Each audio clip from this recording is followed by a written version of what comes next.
Hi friends, నా పేరు రాజు. కొంతమంది ఎందుకు పుడతారో తెలీదు. అట్లానే విష్ణుప్రియ కూడా ఇన్ని రోజులు ఎందుకు హౌస్లో ఉందా అని ఎవ్వరికి తెలియదు. ఆమె ఎప్పుడు మాట్లాడొద్దో తెలియదు, ఎందుకు మాట్లాడొద్దో తెలియదు, ఎందుకు నవ్వుద్దో తెలియదు. ఇలాంటి సిచ్యువేషన్స్ అన్నీ ఇన్ని వారాలు జనాలు చూస్తానే ఇదిగిపోయారు.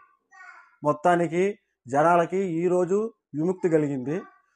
చూశారు కదా తమ్నైల్, విష్ణుప్రియ ఎలిమినేషన్ అయినట్టుగా వార్తలు షికార్లు కొడుతున్నాయి. ఎవరికి షాకింగ్ లేదు, ఎవరికి ఎలాంటి ఫీలింగ్స్ లేవు. బట్ చూడాలి విష్ణుప్రియ గారు బయటకు వచ్చిన తర్వాత ఆమె రియాక్షన్ ఎలా ఉంటుందని చెప్పేసి.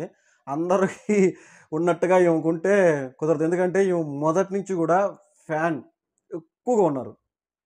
అలాంటి ఆమెకి ఇప్పుడు ఫ్యాన్స్ అనేది లేకుండా పోయింది హౌస్కి వెళ్ళిన తర్వాత. ఆ ఆట ఏదో కొంచెం పెర్ఫార్మెన్స్ బాగుంటుంది, ఎందుకంటే యాంకరింగ్లో టాప్లో ఉండింది కదా. అలా అనుకున్నారు అందరూ కూడా. స్టార్టింగ్ ఆమె హౌస్కి వెళ్ళినప్పుడు, ఆమె వెళ్ళేటప్పుడు కూడా అలాగే చెప్పింది. తీరా చూస్తే టైటిల్ విన్ కాదు కదా, హౌస్లో ఇంతవరకు ఎందుకు ఉందో అని కూడా ఎవ్వరికీ అర్థం కాని సిచ్యువేషన్లో ఈరోజు ఎలిమినేషన్ అయితే అయిపోయింది. ఎప్పుడో ఎలిమినేషన్ అవ్వాల్సింది. బట్ ఏంటంటే ఇన్ని రోజులు బిగ్ బాస్ టీం కూడా ఆమెను ఎందుకు ఉంచిందంటే దానికి సమాధానం ఏమి ఉండదు. టీం ఎవరిని ఉంచాలంటే వాళ్ళని ఉంచుతుంది, ఎవరిని తీసేయాలంటే వాళ్ళని తీసేస్తుంది. జనాలు కూడా ఎవరికి ఓటేయాలో వాళ్ళకే వేస్తారు.